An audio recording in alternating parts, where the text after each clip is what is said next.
Because the culture they bring to this country. Okay, so right. So let me explain.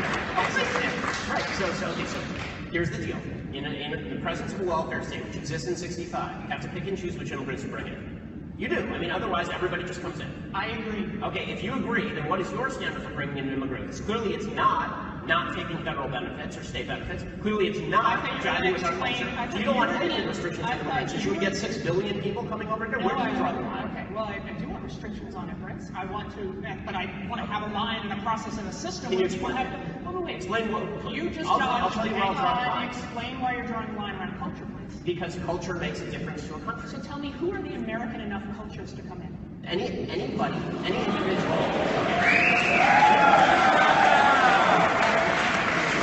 Any culture, and devotees of any culture who believe in individual freedom, who believe that they actually have to take it, that they have to believe in the notion of private property and constitutional limited government.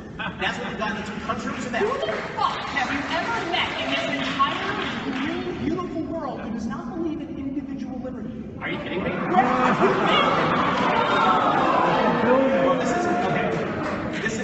this is legitimately fully delusional. 99%.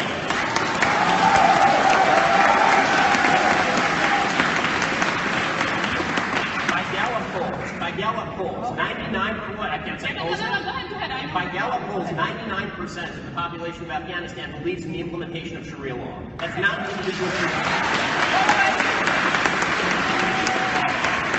Don't do that. I would have fact checked you on that and said you are missing. Oh no, guys, this is I know we have a fact-free election. I understand. But you can't repeat lies enough and hope they become facts. It's not true.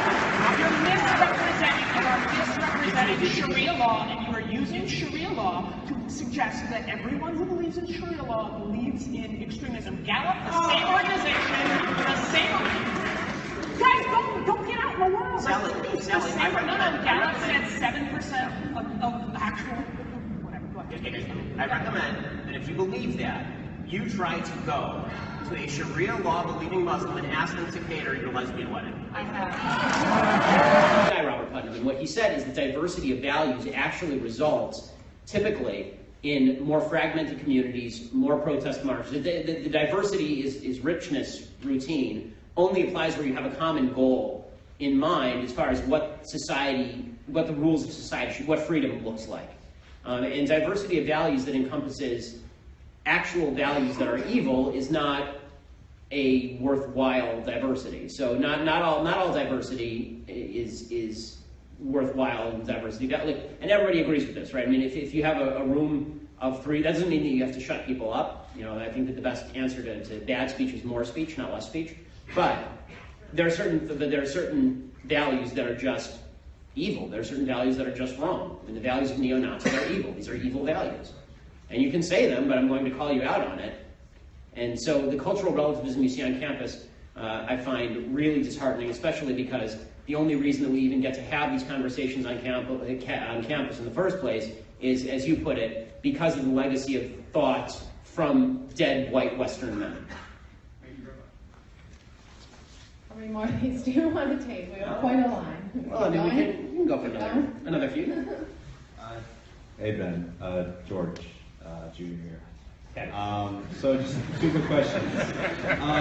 You stated that there's 3 things that you need to do so that you don't or you can grow out of poverty in the United States, and that's Right, you won't be in permanent poverty. Yeah, right. And that is, if I recall it correctly, get a job, finish high school, and Don't have babies out of wedlock. That's yeah. number 3, yeah. And for that third one, just from a macro perspective, how do you account for the rising rates of divorce in the United States? Well, I mean, the rising rates of divorce in the United States are largely a result of the decreasing level of religiosity in the United States is one reason. So a lot of people get married religiously and then stay married religiously, and if you don't find a religious tie that binds, then people move on. Part of it is a divorce culture that had sprung up in the 1960s that suggested that children were just fine if the parents decided to separate. Part of it is the separation in general of sex from marriage. And it used to be that sex within marriage was the norm, now it's the exception. And so if you can do sex outside of marriage, then what exactly do you need marriage for if you're a guy? right? And the reason I say that is because the sex drives of men and women are not the same. For anybody tells you that, anybody tells you differently is biologically ignorant.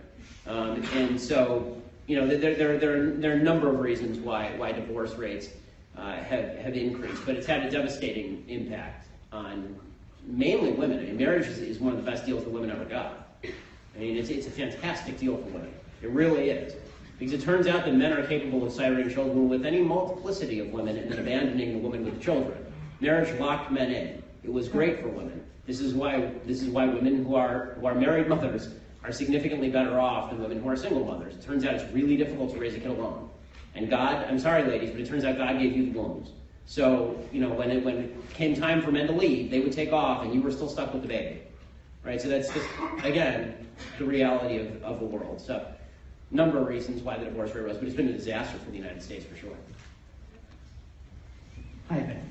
So, well, to give a bit of background, I'm actually not even American, so I'm from Honduras in Central America. And in general, I would consider myself pretty socially liberal, economic left. But again, I'm here mostly because I pretty much agree with several things that you said, especially like you need to know the other person's viewpoint so that you can reach an agreement. For example, you can try to reach a consensus. Or disagree, at least clarity. Yeah, or disagree. Yes. So, in doing that, and I also agree with the fact that there's really nothing like objectivity. So, like every medium, for example, is going to have their own bias, their own point of view. Right. And I think what we need to make sure is that you have just a diversity of viewpoints, so that at least someone like who wants to be informed, they can just have like they can have every viewpoint. So. In general, I like to read I'm still reading mostly liberal publications, like Vox and The Economist. And I wanted to know, and again, that more sort of the policy kind of publications. And I wanted to know, like, what would you recommend, like, sort of a conservative policy wonk kind of magazine or publication? Oh, okay. I mean, well, there's the City Journal from Manhattan Institute is very good in terms of policy on the right. Commentary Magazine writes about policy a lot. There are a number of publications. National Review obviously writes a lot about policy. My website, The Daily Wire, writes a lot about policy.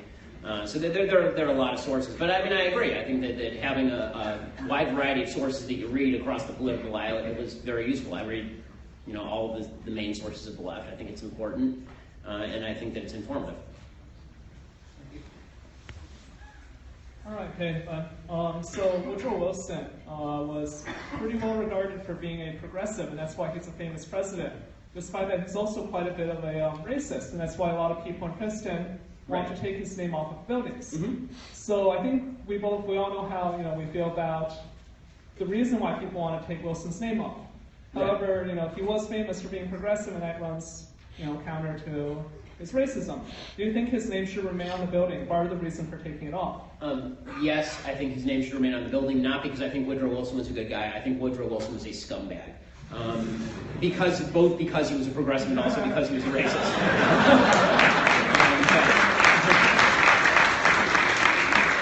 And by the way, those two are not mutually exclusive. Virtually all of the progressives of the time were also racist because they believed in Darwinian evolutionary racism. I mean, they believed in a social Darwinist view of race that was really quite gross.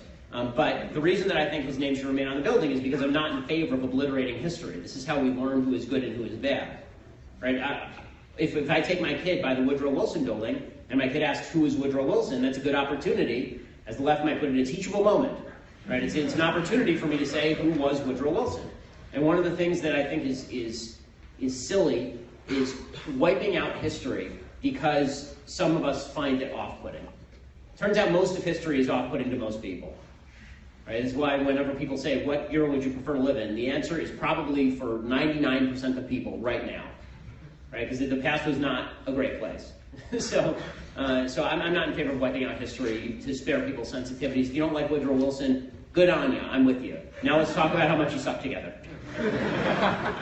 Hello.